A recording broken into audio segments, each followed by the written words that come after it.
马上要迎来我的第4次血月了。好像上期视频我又说错了，我仔细算一下，第4次血月应该是在144天吧？没错，应该是在144天。血月来之前，我们需要干一些事情，兄弟们。首先啊，我把我的胡萝卜基地给它扩大了一下。之前呢，只能叫个菜园子，说实话，胡萝卜也没有几颗。但是现在一改造，你们看，兄弟们，我算了一下，大概能种将近20颗的胡萝卜。这对于我制作夜视药水来说，肯定是够了。后期如果条件可以的话，我们用胡萝卜来替代小黄瓜也是可以的。右下角维生素的总值是16万。你们知道吃上一颗胡萝卜可以加几万吗？前几天我奢侈了一回，吃了一下，吃下一根胡萝卜居然可以加2万多，跟小黄瓜一比的话，那简直好的不是一点半点啊！行了，胡萝卜基地整好了以后，咱们来规划一下下一步工作。这应该也不用我多说了吧？上期视频呢，我们不仅合成了密银针，而且还挖到了许多块密银。其实距离我做出密银装备啊，只差那么一丢丢了。所以兄弟们，能不能帮我点点赞，鼓励鼓励我？咱们争取啊，今天就把这个密银套装给它做出来。如果我要钻石足够多的话，再给它附魔一下，我估计也是有可能的。那么本期视频咱们点赞超过7个，立马更新下一期，好吧？修理一下装备，准备睡觉。可是我这刚一躺下，兄弟们看，我人都傻了啊！我家里怎么会刷新一只僵尸呢？我敢保证，绝对不是从楼下上来的，就是在我躺下的一瞬间，我眼前刚要黑，然后左下角就收到提示，再一看，就有一只僵尸刷新在2楼，是不是多多少少有点奇怪？来吧，镜头一转，咱们直接来到血月144天早上6点钟。今天我的主要目标仍然是钻石绿宝石，我的主要攻击对象仍然是盗贼僵尸以及僵尸营主。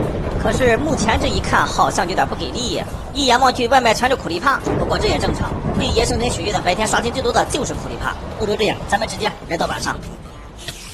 血月的晚上最怕啥？最怕转移骷髅。所以说在这个极难版贝野生存中，血月的晚上你出来打怪其实是相当危险的。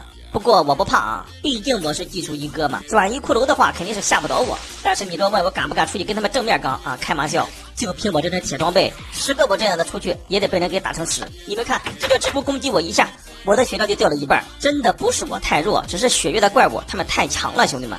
那么咱就说镜头一转，早上5点。这个血月过得该说不说是挺安全的，但是我目前为止我是毫无收获呀。你们再看看早上这帮怪，什么僵尸领主、盗贼僵尸，我压根连个影子我都没看到。昨天晚上我站在窗户上一直看，这个我也没有办法，系统不给我刷，我能有什么招？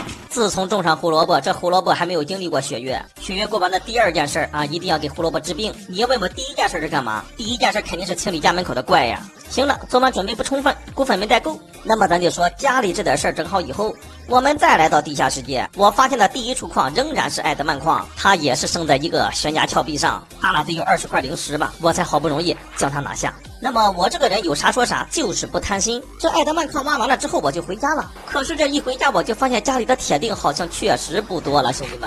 现在这是个什么情况呢？装备马上要爆了，地下世界肯定是不敢去了。回家之后呢，你连铁锭都没了，装备你也修复不了。迫不得已，兄弟们只能是在我家门口再寻找一个矿洞。那么这次探索矿洞呢，我也是喝了夜视药水，相对比之前呢，我探索矿洞肯定是简单了很多。那么即便是这样啊，由于这个矿洞比较黑，你放心吧，怪物肯定是不会少刷的。不过呢，之前我也说过，主世界的怪除了地狱苦力怕，就目前来说，好像还真没有哪个怪能把我咋地。我的运气也是不错啊，进来我就发现了铁矿。当时我的第一想法就是，看来这个矿洞值得探索。挖完铁矿以后，这里有处岩浆，当时我也不知道我咋想的啊，咱就说拿块石头把岩浆堵住不就完事儿了吗？我非要大2块石头，然后再跳一下，没想到岩浆还没跳过去，让我自身着火了。偏偏就在这个时候又来了一只亡魂，我差点没招架住，而且还触发了我一个紧急手背。这一波也算是死里逃生吧，岩浆没有烧死我，亡魂没有拿下我。有句话说得好，大难不死必有后福嘛。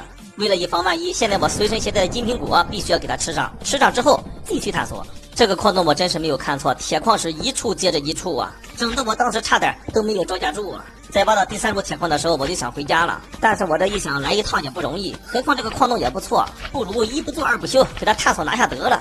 我这想法一出呢，直播间的粉丝是非常同意，纷纷表示啊，拿下拿下，省得以后缺铁矿了还得来。那既然一拍即合，我技术一哥也没啥好说的了。刚才你们也看到了啊，有地狱苦力怕。咱说句实话，兄弟们，这种情况下我还能怕他吗？我密银大宝剑在手，正面刚一只地狱苦力怕，那还不是小菜一碟呀？可是，在经过了2轮对战之后，我发现我这个位置不太好，我总感觉再往前走一步，地狱苦力怕就要爆炸了。更何况现在呢，2只食尸鬼又过来增援了，贯彻我们的作战方针：大事不好，撒腿就好，再找机会继续单挑。于是乎，我就找到了这么一个地方，兄弟们看，要拐角有拐角，里面还是个死胡同，这不是一处风水宝地吗？我4个字简单总结一下，那就是战撸神帝。可是就在这个时候，咱就说啊，这地狱苦力怕真的是不讲武德。当然了，也不能全怪这个地狱苦力怕啊，这很大程度上来说跟我的魔灵刃有点关系。每次我要攻打地狱苦力怕，我的秘银大宝剑还没打上去，魔灵刃先打着他了。魔灵刃一打地狱苦力怕有一个击退效果，这也是导致为什么3番5次我拿不下他。那么伴随着地狱苦力怕的一声爆炸，我本来以为省事儿了啊，反正对我也没大碍嘛，那我就趁这个机会再去别的地方探索一下。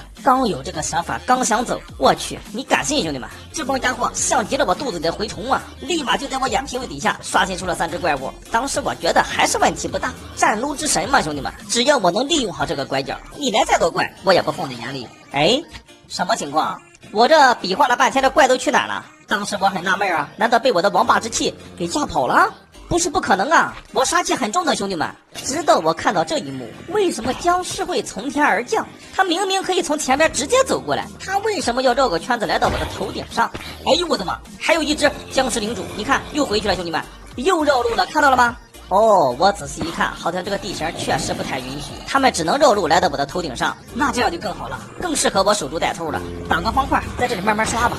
可是咱就说，为什么小白的剑这么厉害？曾几何时，我也想把这个岩浆给它堵住，但是我一想，我怕个锤子，我后面就没有路。小白不可怕，就怕小白击退挂。生存第147天，脑瓜子一热啊，想做一把弓，于是乎我就搞了一把秘银弓，并且我还一发入魂给功夫磨了一个力量4、精准4，外加一个敏捷4。这个属性，兄弟们，你们就说行不行吧？当时附魔这把弓呢，我也是为了去地下世界啊。确实有的时候这恶魂也挺烦人，而且还有几个手拿弓的古尸啊，也挺烦人。我相信有了这把神弓以后，我在地下世界更可以横行霸道了。今天的目标呢，本来是密银套，中间有点小插曲，探索了一波矿洞，耽误了不少时间。那我们就把这个目标留到下一期视频吧。那么本期视频就到这里了，咱们下期不见不散。测试一下我这把神弓的威力，由于我使用的是锈铁剑啊，可能一剑拿不下这个小白。回头我看一下家中的各种矿物，如果条件允许的话，我准备制作一些艾泽曼剑。行了，兄弟们，拜了个拜。